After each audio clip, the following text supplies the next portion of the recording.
Hey guys, welcome back to my channel. So today I wanted to talk about a shorts that I did a couple weeks back where I was asking you guys if the new Real Techniques 241 brush was a dupe for the BK Beauty 109 brush, because I have never been able to buy the 109 brush just because it has been consistently sold out since its release.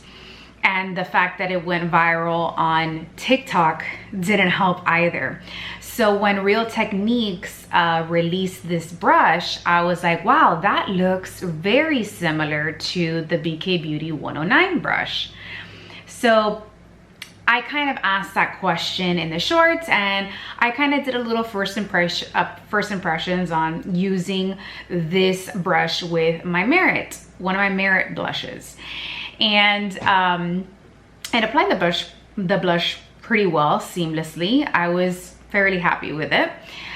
Well, thanks to your support, BK Beauty happened to see that shorts, and they reached out to me and were like, you know, Isabel, you know, we would love to send you the 109. I know that it's been sold out and you haven't been able to get your hands on it. We would love to send it to you for you to try, along with 2 other brushes.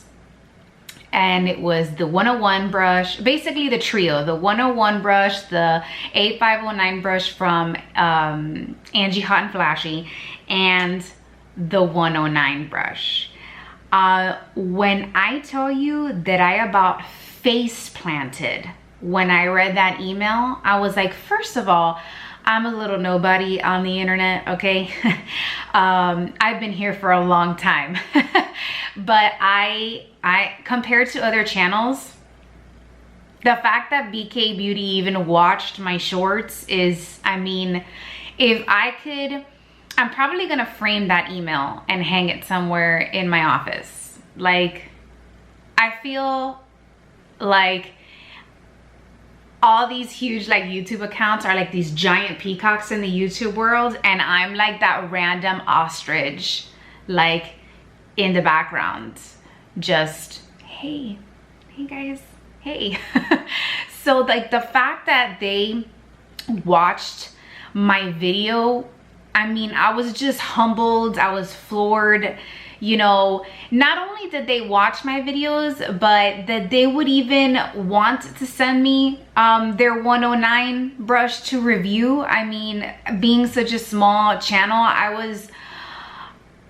was just beyond myself. And I want to thank you guys, because I really wouldn't be able to do that without you guys. They probably would have never even seen my video. I don't even know how I came up in the algorithm. I don't know if they were searching, because usually YouTube only puts videos in the algorithm that like from most views or like most followers, like, and then down. So to find my video would be like, you gotta be there for a long time looking, you know? I'm gonna be way at the bottom. But I was so thankful, so humbled to have received it in the mail, and I have been testing it out. So I'm going to tell you right now, no, they are not. They are not a dupe. Reason being is, although they have a similar shape, the Real Techniques brush is actually much larger than the 109.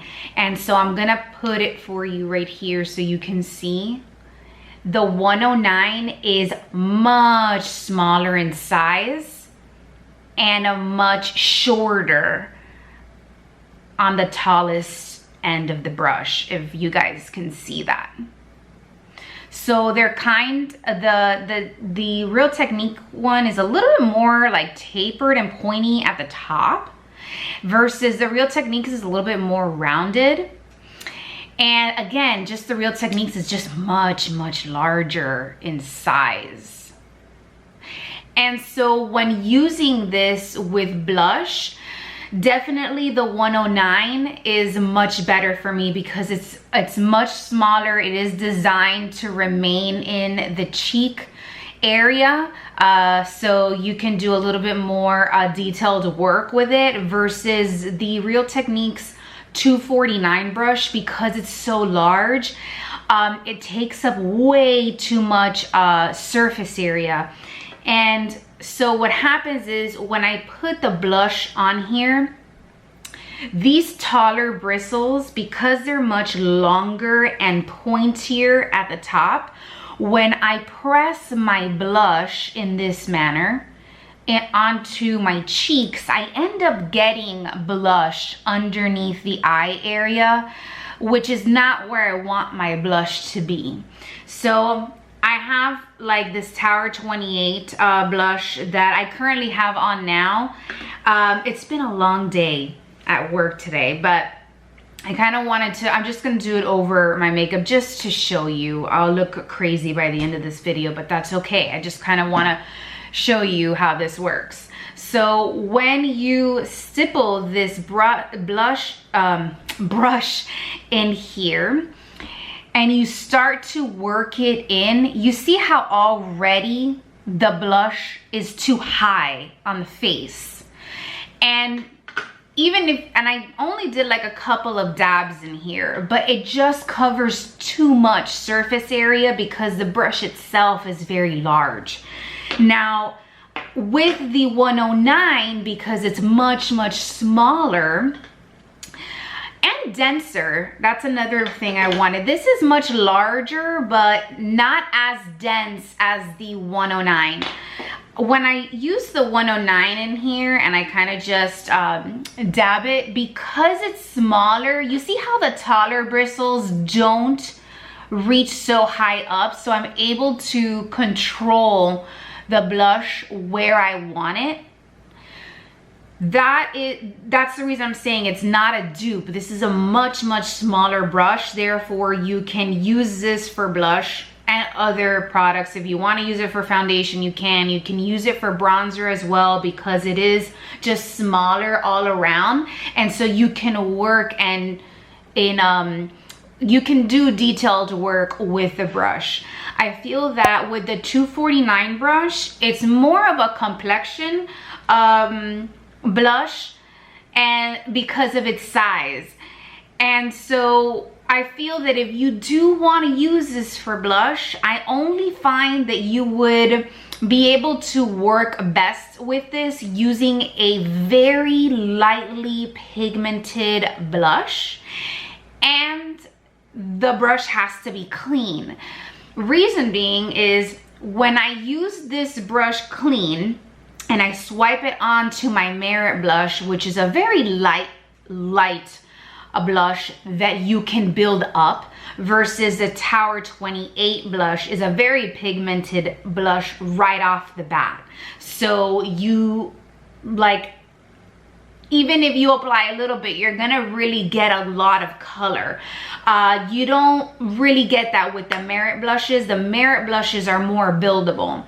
So if this brush is clean and you go into that Merit blush and apply it, it's gonna be fine, because that product hasn't yet worked itself up to the edges of the brush.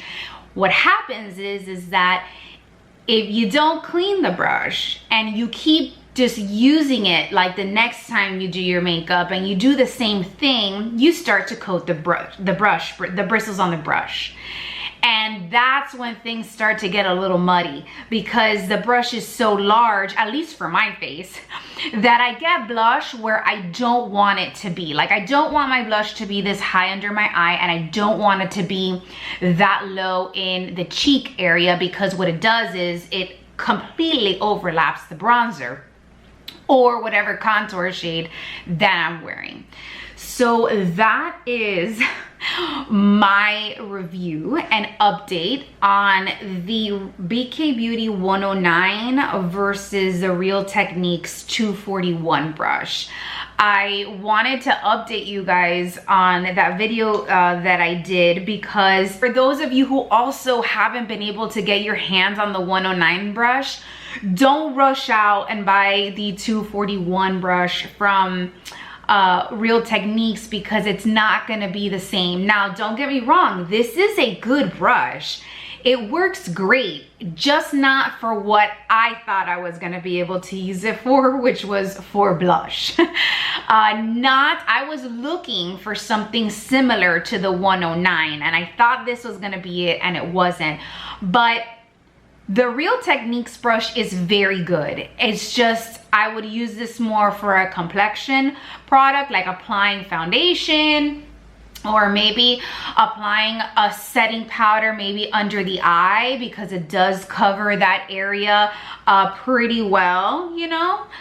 But yes, that's what I wanted to update you guys on with these brushes. I'm sorry that I look crazy, but I've had a very long day at work. For those of you who don't know, I do have a full-time job other than doing YouTube. YouTube is kind of just like, you know, my hobby, and that I really enjoy doing, and hopefully one day I would be able to make this my job. But anyways, I hope you guys have a lovely weekend. I hope this was helpful. Leave me your questions and comments down below. I will try to do my best to answer them. And a huge thank you again to you guys and BK Beauty for sending these over to me. I am just absolutely beyond myself, and I really can't believe it. I still feel like I'm living in a dream state. Thank you so much, you guys, and see you next time. Bye.